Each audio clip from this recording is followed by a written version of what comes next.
Hey guys, Mike here. Today we're going to show you how to install the Digital Guard Dawg Keyless Ignition System. This is the DGD KIM unit. This one is going to be installed on a 2007 GSXR 1000.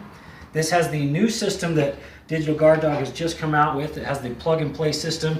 Supposedly makes it real easy to install. So we're going to show you how that's done, show you how you can get underneath the tank, take the airbox off, and get in and get it installed.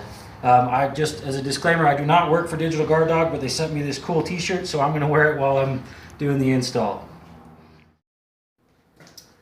Alright guys, here's our Jigsaw 1000 we're going to be working on. We're going to take you step by step and show you how to take this thing apart, what you need to do to get inside, and how to install the whole system.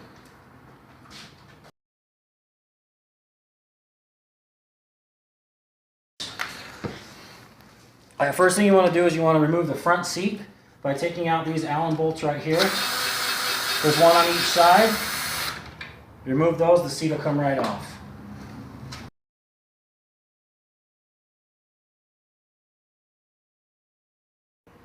Okay, the next step is you want to remove these side fairings right here. These are easy to remove.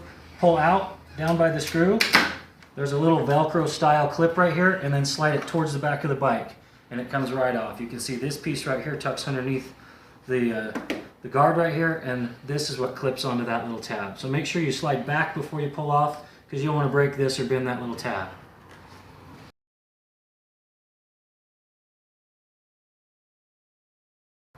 Alright, next step is to remove the gas tank, or at least get underneath the gas tank so you can remove the air box. So we're going to remove the tank. Now, some of you may be able to do this without actually removing the tank. The tank, you can tip it up, and you can put a prop rod underneath here if you want to work with this air box right here. In order to show you all the details of where the wires are going, we're going to remove the tank. This is easy to do with two people. Underneath here, you'll notice there are some vent hoses. Here's your fuel line, and then there is an electronic clip down here that you're going to want to take off. So I'm actually going to have my brother Chris help me with that, and we'll show you when it's taken off.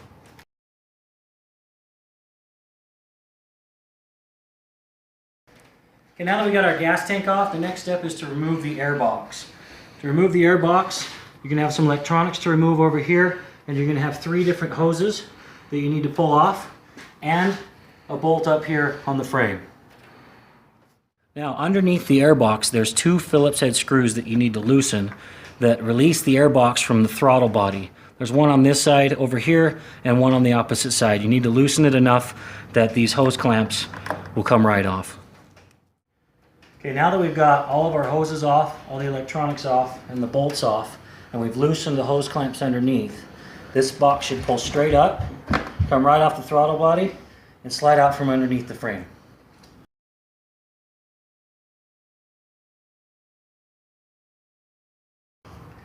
Okay, now that we've removed the air box, we have complete access to these wires right under here that we're going to plug our plug-and-play system right into. Right here. These are the wires that go up to your engine cutoff switch and your ignition key.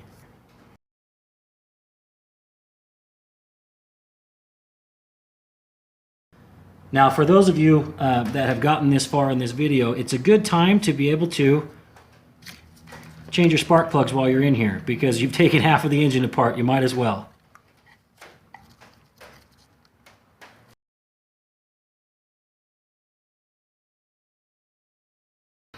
And now when you plug this system in, you want to make sure all the tines and teeth in there are straight so you don't bend any of them.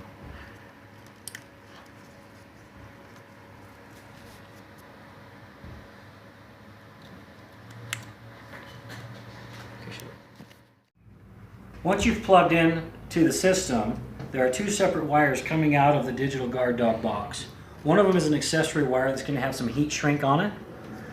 The next one is a ground wire. This is the wire that needs to be grounded for this system to work. So if you want to test it at this point, you can just connect this to the negative on the battery, or you can actually put the end cap on it and put it on there. But in order to tuck all your wires away, you probably don't want to connect it yet.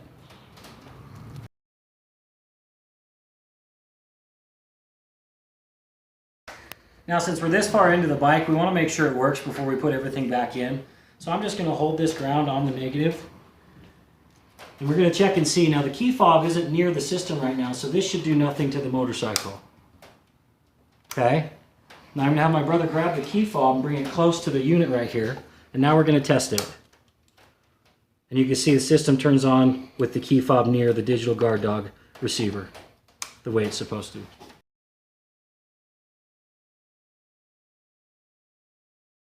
So we have the bike all back together. You notice right here I've got the key out of the ignition. The ignition is in the off position. So what we're going to do now, we have the key fob right here next to the bike. So when we turn the ignition cutoff switch to the run position, the bike turns on, the injectors turn on, it's ready to start, it's ready to go. System turns it off. Make sure you look in your manual to find out how to take it from manual mode to automatic mode so you don't have to push the button on the fob every time you want to turn the bike on and off. It'll just do it automatically. It's a proximity fob, so you want to put it on automatic if that's how you want. Thanks, comment below.